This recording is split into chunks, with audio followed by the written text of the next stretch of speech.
हाय दोस्तों, स्वागत है आपका इस YouTube channel PM study centre में। तो आज के इस वीडियो में हम देखेंगे क्लास 12 केमिस्ट्री के कुछ मोस्ट इंपॉर्टेंट क्वेश्चन, जिसमें कि हमारा प्रश्न है कि निम्नलिखित को कैसे प्राप्त करेंगे। केवल रासायनिक समीकरण दीजिए। पहला प्रश्न है हमारा कि अमोनिया से यूरिया। दूसरा प्रश्न है कि शुष्क बुझे हुए चूने से ब्लीचिंग पाउडर। और तीसरा प्रश्न है कि सल्फर से सल्फ्यूरिक अम्ल। और चौथा प्रश्न है कि ब्लीचिंग पाउडर से क्लोरीन। और पांचवा प्रश्न है कि सोडियम फास्फाइड से फास्फीन। और ये 5 प्रश्न आपके बोर्ड एग्जाम में 5 अंक में पूछे जाते हैं और हर साल यह फिक्स ही होता है कि कैसे प्राप्त करें। आपके बोर्ड एग्जाम में प्रश्न पूछा ही पूछा जाएगा। यदि आपको विश्वास नहीं है तो आप पिछले ईयर के प्रीवियस ईयर के पेपर या मॉडल पेपर या अनसाल्ड में आप देख सकते हैं कि कैसे प्राप्त करें। प्रश्न बोर्ड एग्जाम में हर साल पूछा जाता है कि नहीं पूछा जाता है। तो चलिए आज के इस वीडियो को हम स्टार्ट करेंगे और इन 5 मोस्ट इंपॉर्टेंट प्रश्नों को हम हल करेंगे। तो चलिए वीडियो को स्टार्ट करते हैं। तो हमारा पहला प्रश्न है कि अमोनिया से यूरिया कैसे प्राप्त करेंगे। अमोनिया से यूरिया, तो देखिए अमोनिया कार्बोनिल क्लोराइड COCl2 से अभिक्रिया करके यूरिया NH2CONH2 बनाती है। मतलब अमोनिया से हमें यूरिया प्राप्त करना है। तो जब हम अमोनिया की क्रिया कार्बोनिल क्लोराइड COCl2 से करा देंगे तो हमारा यूरिया प्राप्त हो जाएगा। चलिए इसका हम रिएक्शन देख लेते हैं। तो अमोनिया की क्रिया कार्बोनिल क्लोराइड से कराएंगे तो अमोनिया का सूत्र होता है हमारा NH3। इसका नाम है अमोनिया। अमोनिया अमोनिया की क्रिया किससे कराना है, हमारा कार्बोनिल क्लोराइड से। तो कार्बोनिल क्लोराइड का सूत्र हो जाएगा यहाँ पर COCl2। इसका नाम हो जाएगा carbonyl chloride. Carbonyl chloride chloride. तो जब हम अमोनिया की क्रिया कार्बोनिल क्लोराइड से कराते हैं तो हमारा क्या बनता है, यूरिया प्राप्त हो जाता है। इसका सूत्र होता है NH2CONH2। इसका सूत्र हो गया यूरिया। प्लस हमारा क्या प्राप्त होगा, प्लस हमारा हाइड्रोक्लोरिक अम्ल प्राप्त होगा HCl।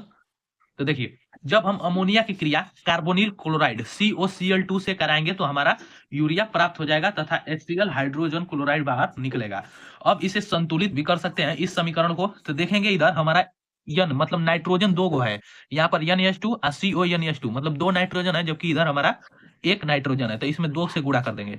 तो 2 से गुणा कर दिए तो अब देखिए इधर हमारा 6 हाइड्रोजन हो गया और इधर हमारा हाइड्रोजन 4 1 5 ठो ही हमारा हाइड्रोजन है। तो इसमें यदि हम 2 से मल्टीप्लाई कर देंगे तो हमारा 6 हाइड्रोजन इधर भी हो गया और 6 हाइड्रोजन इधर भी। अब क्लोरीन इधर 2 हो गया और इधर भी क्लोरीन 2 है और CO इधर C भी कार्बन भी एक है और ऑक्सीजन भी एक है और इधर भी कार्बन और ऑक्सीजन एक एक है। मतलब ये हमारा जो है रासायनिक समीकरण मतलब रिएक्शन वो हमारा क्या है, संतुलित है।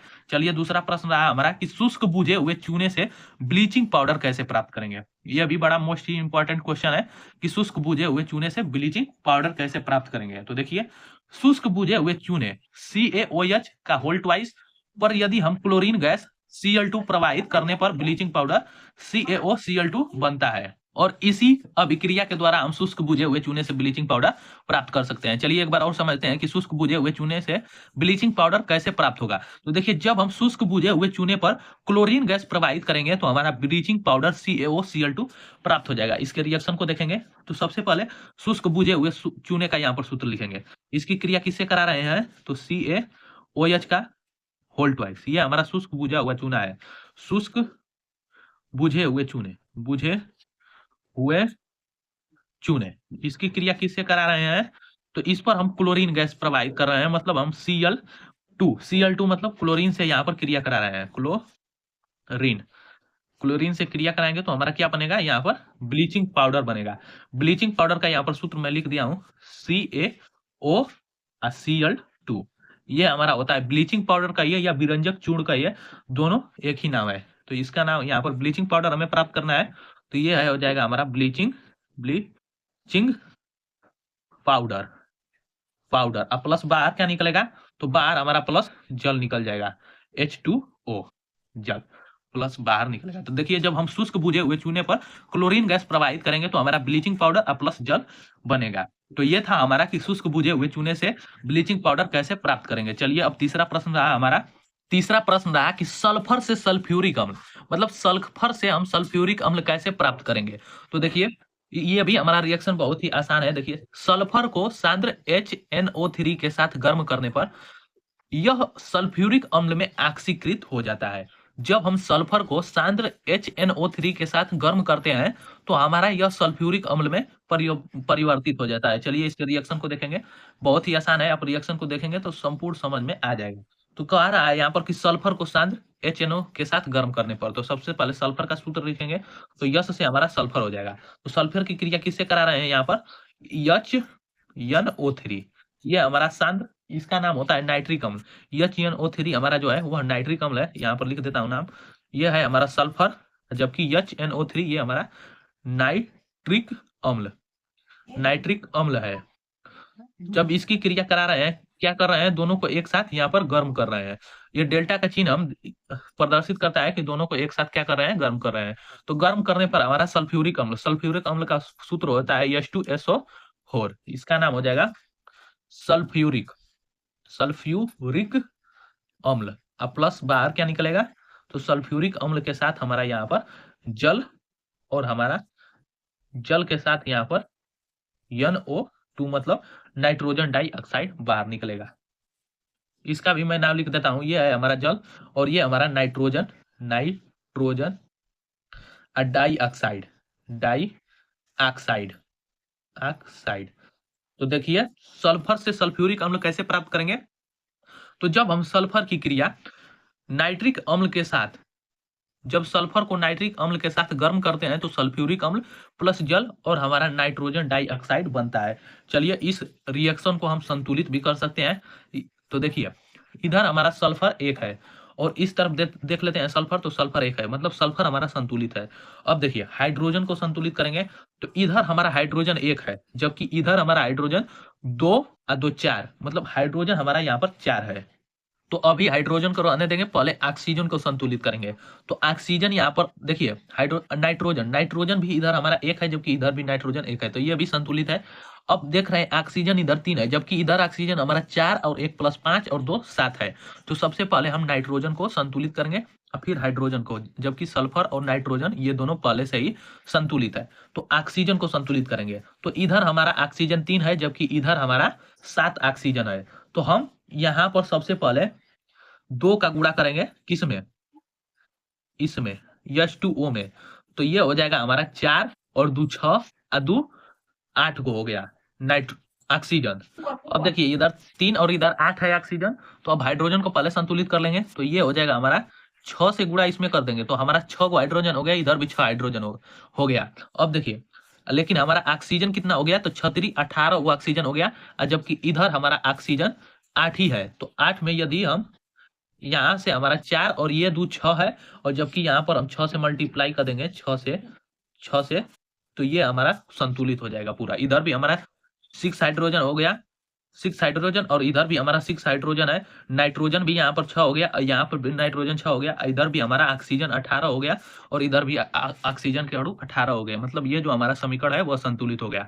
चौथा प्रश्न है हमारा कि ब्लीचिंग पाउडर से क्लोरीन, ब्लीचिंग पाउडर से क्लोरीन कैसे प्राप्त करेंगे। तो देखिए जब ब्लीचिंग पाउडर का जल अपघटन कराने पर क्लोरीन गैस प्राप्त होती है। यदि हम ब्लीचिंग पाउडर का जल अपघटन करा दें, जल अपघटन का मतलब होता है कि जल से क्रिया करा दें, तो हमारा क्लोरीन गैस प्राप्त हो जाएगा। यह भी रिएक्शन बहुत ही आसान है। चलिए तो ब्लीचिंग पाउडर का मैंने अभी सूत्र बताया है कि इसका सूत्र होता है CaOCl2, इसका नाम होता है ब्लीचिंग पाउडर, ब्लीचिंग पाउडर।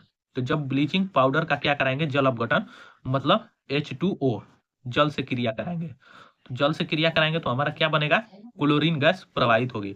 तो देखिए यहाँ पर जल से क्रिया करा रहे हैं तो क्या बनेगा, क्लोरीन गैस तो बाहर निकलेगी ही, लेकिन यहाँ पर हमारा शुष्क बुझा हुआ चूना का निर्माण होगा, यहाँ पर CaOH का होल ट्वाइस प्लस Cl2, इसका हमें निर्माण होगा। तो ये हमारा है शुष्क बुझा हुआ चूना, शुष्क बुझे हुए चूने, चूने, ये है हमारा क्लोरीन गैस, क्लोरीन, ये गैस क्लोरीन गैस है, ये हमारा गैस बनकर निकल जाएगी। तो देखिए जब हम ब्लीचिंग पाउडर पर पाउडर का जल अपघटन कराएंगे तो शुष्क बुझा हुआ चूना प्लस क्लोरीन गैस बाहर निकलेगी। तो इसी प्रकार हम ब्लीचिंग पाउडर से क्लोरीन प्राप्त कर सकते हैं, और यह रिएक्शन पहले से ही संतुलित है, इसे संतुलित करने की कोई आवश्यकता नहीं है।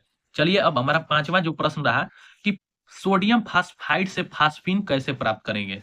सोडियम फास्फाइड से फास्फीन फास्फीन हमारा एक गैस है जो कि एक जहरीली गैस के नाम से इसे जानते हैं, फास्फीन गैस को। तो देखिए सोडियम फास्फाइड से फास्फीन, तो सोडियम फास्फाइड का जल अपघटन कराने पर फास्फीन गैस PH3 प्राप्त होता है, जो कि एक जहरीली गैस मानी जाती है। तो चलिए सोडियम फास्फाइड का हम जल अपघटन कराएंगे। तो सोडियम फास्फाइड का हमारा सूत्र होता है यहाँ पर Na3P। ये हमारा होता है सोडियम फास्फाइड का सूत्र। Sodium phosphide phosphide sodium phosphide है। तो देखिए सोडियम फास्फाइड का हम क्या करा रहे हैं यहाँ पर, जल अपघटन H2O से क्रिया करा रहे हैं। तो क्या प्राप्त होगा हमारा, फास्फीन गैस प्राप्त होगा। तो फास्फीन गैस से पहले हमारा यहाँ पर सोडियम हाइड्रोक्साइड NaOH प्राप्त होगा, और प्लस फास्फीन गैस का यहाँ पर सूत्र क्या है, तो PH3 है। ये हमारा सोडियम हाइड्रोक्साइड हाइड्रोक्साइड प्लस ये हमारा फास्फीन गैस है, इसका नाम हो जाएगा फास्फीन गैस। तो देखिए सोडियम फास्फाइड से हम फास्फीन गैस कैसे प्राप्त कर सकते हैं। तो सोडियम फास्फाइड का जब हम जल अपघटन कराएंगे तो वो हमारा फास्फीन गैस PH3 प्राप्त हो जाएगा। तो इसी प्रकार आप सोडियम फास्फाइड से फास्फीन गैस प्राप्त कर सकते हैं। इसे देखेंगे कि यह जो हमारा समीकरण है, रासायनिक समीकरण, वह क्या संतुलित है। तो देखिए इधर हमारा सोडियम 3 है, जबकि इधर हमारा सोडियम 1 है। तो इसमें सबसे पहले 3 से गुणा कर देंगे, तो सोडियम तो हमारा संतुलित हो गया। लेकिन इधर हमारा ऑक्सीजन 3 हो गया, और जबकि हाइड्रोजन 1, यहाँ पर हाइड्रोजन 3 और 3 6 हो गया। तो यहाँ पर 2 है हाइड्रोजन, तो 3 से गुणा कर देंगे तो हमारा 6 हाइड्रोजन, ये भी संतुलित हो गया। अब यहाँ पर फास्फोरस 1 है, यहाँ पर भी फास्फोरस 1 है, और यहाँ पर ऑक्सीजन 3 है, यहाँ पर भी ऑक्सीजन 3 है। मतलब ये हमारा रासायनिक समीकरण संतुलित हो गया। तो ये थे हमारे 5 वेरी वेरी मोस्ट इंपॉर्टेंट प्रश्न, और यहाँ पर फास्फीन गैस जो है वो बाहर निकलेगी। तो आज के वीडियो में बस इतना ही, मिलते हैं नेक्स्ट वीडियो में। और यदि यह वीडियो पसंद आए तो इसे ज़्यादा से ज़्यादा लाइक, शेयर और चैनल को सब्सक्राइब करना ना भूलें। और आज की वीडियो में मैं आपको ये 5 मोस्ट इंपॉर्टेंट प्रश्न बताया हूं, जो कि 5 अंक के पूछे जाते हैं। एक क्वेश्चन 1 अंक के में पूछे जाते हैं, और हर साल बोर्ड एग्जाम में कैसे प्राप्त करेंगे यह प्रश्न आता ही आता है। तो वीडियो को पूरे लास्ट तक देखने के लिए बहुत बहुत धन्यवाद। और यदि यह वीडियो पसंद आए तो इसे ज़्यादा से ज़्यादा लाइक, शेयर और चैनल को सब्सक्राइब करना ना भूलें।